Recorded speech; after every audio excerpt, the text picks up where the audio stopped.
అందరికీ నమస్కారం అండి. నా పేరు సారిక. ఈరోజు మనం తెలుసుకోబోతున్నటువంటి కథ పేరు తను. మనం ఇప్పటి వరకు అండి మోస్ట్లీ వదిన ఆడపడుచు గురించి అక్కసు కక్కడం ఇలాంటి కథలు చదివాము, విన్నాము అండ్ చూసాం కూడా. అదే ఆడపడుచు వదిన గురించి అక్కసు వెళ్ళగక్కటం మ్యాక్సిమం వినుండం కదా, చదవను కూడా చదువుండం. వదిన పర్ఫెక్ట్గా ఉండి ఆడపడుసు అక్కసు కక్కడం, వాళ్ళ అమ్మకి ఆ వదిన మీద ఎక్కేయడం, ఇలాంటివన్నీ మ్యాక్సిమం వినం. ఒకవేళ వింటే ఈ కథే అవుతుంది. ఓకే, ఇంక కథలోకి వెళ్ళిపోదామండి. నాకెందుకో తను నచ్చదు. చూస్తే ఒళ్ళు మండిపోతుంది. కానీ తప్పదు, భరించాలి. నచ్చని తనం కనపడకూడదు. ఎందుకంటే తను ఎవరో కాదు, వదిన, స్వయాన మా అన్నయ్య భార్య. పెళ్ళి అయి వచ్చినప్పటి నుండి మహాతల్లి అందరి మన్ననలు పొందేసింది. మేం నలుగురం, 2 అన్నయ్యలు, నేను, చెల్లి. పెద్దన్నయ్యకు మాత్రమే పెళ్ళయింది. చిన్నన్నయ్య జాబ్ కోసం ట్రై చేస్తున్నాడు. తరువాత నేను బీఎస్సీ ఫైనల్ ఇయర్ చదువుతున్నాను. చెల్లెలు 9వ క్లాస్ చదువుతోంది. నాన్నగారు లెక్చరర్గా పనిచేసి రిటైర్ అయ్యారు. అమ్మ హౌస్ వైఫ్. వదిన కూడా జాబ్ చేస్తుంది టీసీఎస్లో. అన్నయ్య కూడా సాఫ్ట్వేర్ ఇంజనీర్, మైక్రోసాఫ్ట్లో చేస్తాడు. ఈ సంబంధం కూడా ఎవరో తెలిసిన వాళ్ళ ద్వారా వచ్చింది. వదినకి ఒక తమ్ముడు. కుటుంబం బాగుండి అన్నీ అందరికీ నచ్చి మొత్తానికి పెళ్ళైపోయింది. వదిన చాలా బాగుంటుంది. అదేంటో తన తమ్ముడు ఇంకా అందగాడు. నిజానికి నాకు ఆ మాట చెప్పడం కూడా ఇష్టం లేదు. అయినా తల్లి తండ్రి అందంగా ఉంటే పిల్లలు అందంగా ఉంటారు. అదేమన్నా గొప్ప ఏంటి? వచ్చినప్పటి నుండి ఇల్లు స్వాధీనం చేసేసుకుంది. పొద్దున్నే లేవడం, అమ్మకి అన్ని పనుల్లో సహాయపడటం, అందరికీ అన్ని టైంకి రెడీ చేయడం.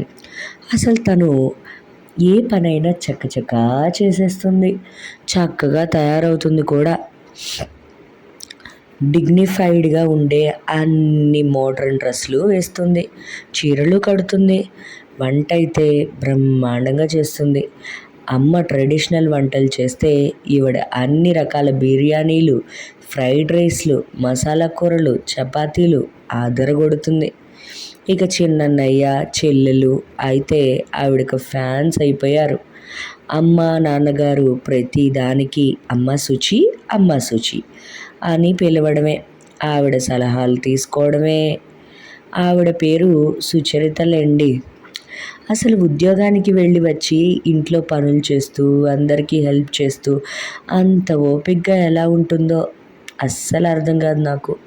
నా పనులు నేను చేసుకొని కాలేజీకి వెళ్ళి వచ్చేసరికే నా పని అయిపోతుంది. ఈవిడ వచ్చాక నా ప్రాముఖ్యత తగ్గిపోయింది ఇంట్లో. నేను పొద్దున్న వంటింట్లోకి వెళ్ళబోతుంటే వదిన మాట వినపడుతుంది. పోనీలేండి అత్తయ్య, పడుకొనివ్వండి సునీతని, ఇప్పుడే కదా ఎంజాయ్ చేసేది, మనిద్దరం చేస్తున్నాం కదా అంటూ నన్ను సపోర్ట్ చేస్తున్నట్లుగా అమ్మని బుట్టలో వేసుకుంటోంది. అంతా నటన. నెమ్మదిగా తను నా స్థానాన్ని బలోపేతం చేసుకుంటుందేమో అనిపిస్తుంది నాకు. మెల్లమెల్లగా ఇల్లు పెత్తనం అంతా హస్తగతం చేసుకున్నా ఆశ్చర్యపోనవసరం లేదు. నేను అసలు తను మాట్లాడిన ఊ అంటాను కానీ మా చెల్లిలా ఓ వెనకబడి తిరగను. అదేంటో అమ్మ కూడా టీవీ సీరియల్లో అత్తగారిలా సూటిపోటి మాటలు అస్సలు మాట్లాడదు కోడలతో. ఈవిడో అంజలిదేవి. నేను నెమ్మదిగా అమ్మకేమైనా ఆవిడ మీద చెప్పబోయినా అమ్మ చాలే ఊరుకో, వదిన్ని ఏదైనా అనుకుంటే కళ్ళు పోతాయి అంటుంది. ఎంత మంచి పిల్లో, అదృష్టం బాగుండి మన ఇంటి కోడలైంది అని మెచ్చుకుంటుంది. సావిత్ర పిన్ని కోడలు చూసావా, వచ్చిన 2 నెలలకి ఆఫీస్ దూరం అయిపోయిందన్న వంకతో వేరే ఇల్లు తీసుకొని వెళ్ళిపోయింది వీళ్ళకు దూరంగా. వదిన ఆఫీస్ దూరమే అయినా పిల్ల ఎంత చక్కగా పొద్దున్నే లేచి తనకి వీలైనంత పని చేసి ఆఫీస్కి వెళ్తుంది. ఇంకెప్పుడు ఇలా పిత్రీలు చెప్పకు అని నన్ను వాయించింది. మా అమ్మ అమాయకురాలు, లేకపోతే ఎవరిలోనైనా ఎన్ని మంచి గుణాలు ఉంటాయా, అందులోనూ కోడల్లో. చూస్తా, నాకు అవకాశం రాదా, ఈవిడ నిజస్వరూపము ఇది అని అందరికీ చెప్పి బయట పెట్టకపోతానా అని ఎదురు చూస్తున్నా. నేను ఓ రోజు నా రూమ్లో ఫోన్ చూసుకుంటుంటే ఆవిడ తన రూమ్ బాల్కనీలో నిలబడి మాట్లాడుతుంది ఎవరితోనో. రాత్రి 8 అయి ఉంటుంది. నేను కొంచెం కిటికీ దగ్గరికి వచ్చి చెవులు నిక్కబొడుచుకొని విందామని ప్రయత్నించాను. అమ్మా అంటోంది మాటల్లో. వాళ్ళ అమ్మతో మాట్లాడుతోంది అనుకుంటా. ఇంకాస్త దగ్గరికి వెళ్తే వినిపిస్తోంది స్పష్టంగా. అమ్మా, ఎన్నిసార్లు చెప్పాలి, నాకు టైం ఉండడం లేదమ్మా, నేను రాలేను. నేను ఇప్పుడే నీ అకౌంట్కి 50,000 ట్రాన్స్ఫర్ చేస్తున్నా. మనం చూసాం కదా కిందటి వారం జిఆర్టీలో. ఆ హ్యాంగింగ్స్ కొనేసేయి, 40,000లో వస్తాయి. మిగిలిన డబ్బుతో మనం చూసిన డ్రెస్ కూడా కొనే. డ్రెస్ అయితే తీసుకెళ్ళడం మర్చిపోకు. రేపు చేసే షాపింగ్ నేను ఎలాగో నీ దగ్గర నుండి తీసుకుంటాలే. అవును, తమ్ముడు సంగతి ఏమైంది? నా మాట విన్నావా? అమ్మాయి చాలా మంచిది. ఈ కాలం పిల్ల కాదు, తమ్ముడికి కూడా నచ్చింది కదా. మరోసారి ఆలోచించండి. ఉంటాను, భోజనం టైం అయింది మరి అని ఇంకేదో మాట్లాడుతుంది. అమ్మ, నా కళ్ళు మెరిశాయి. అమ్మ దగ్గరికి పరిగెత్తాను.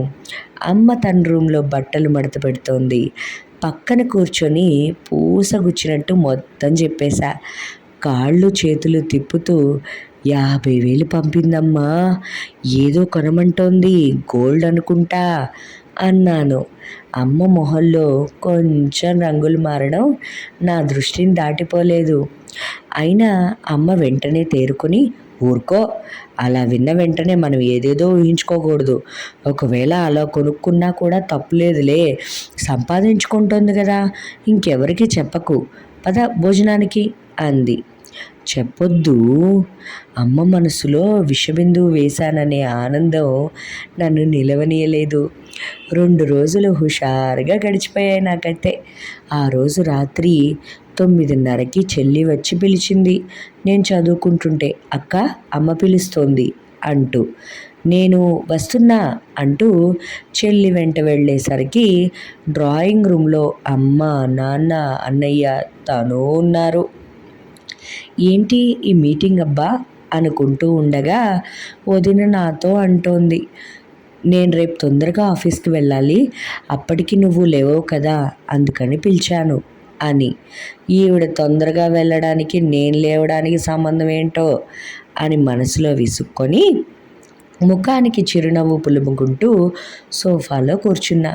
ఉన్నట్టుండి వదిన తన సోఫా పక్క నుండి ఒక బ్యాగ్ తీసి అందులో నుండి ఇంకో చిన్న డబ్బా తీసి ఓపెన్ చేసి నా చేతికిచ్చింది. ఇది నీకే, నాకు ఈ హ్యాంగింగ్స్ చాలా నచ్చాయి, నీకు బాగుంటాయని కొన్నాను అంది. నేను తెల్లబోయి, నాకెందుకు అన్నా అసంకల్పితంగా. రేపు నీ పుట్టినరోజు కదా, నీకు కొనాలనిపించింది అని చెప్పి, అత్తయ్య ఎలా ఉన్నాయి అని అమ్మను అడిగింది. చాలా బాగున్నాయి దిట్టంగా అంది అమ్మ. నేను అమ్మ వైపు చూడలేకపోయా. నేను క్రితం శనివారం చూశాను అత్తయ్య, మువ్వలతో చాలా అందంగా అనిపించాయి. మన సునీతకు బాగుంటాయని, పుట్టినరోజు కూడా వస్తుంది కదా అని నిన్ననే అమ్మకి చెప్పి ఫోటో పంపించి తన చేత కొనిపించాను అని చెప్పింది. ఇదిగో ఈ డ్రెస్ కూడా నీకే, నీకు తెలియకుండా నీ డ్రెస్ ఒకటి దొంగతనంగా సైజుకని పట్టుకెళ్ళాను, నీకు సర్ప్రైజ్ ఇవ్వాలని అంది నవ్వుతూ.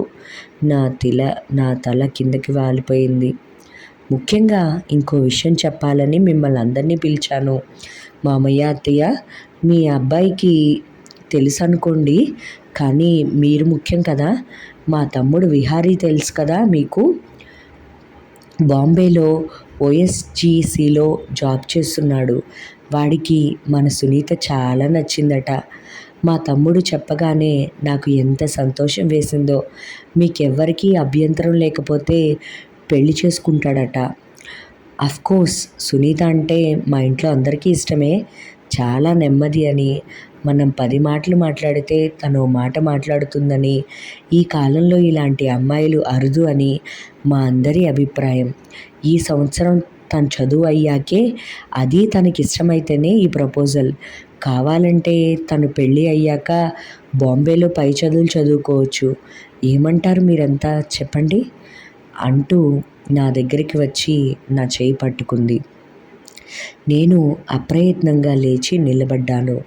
నా కళ్ళలోకి చూస్తూ, నీకిష్టమైతేనే సుమా, కావాల్సినంత టైం తీసుకొని ఆలోచించుకో అంది స్నేహంగా నా చెయ్యి నొక్కుతూ.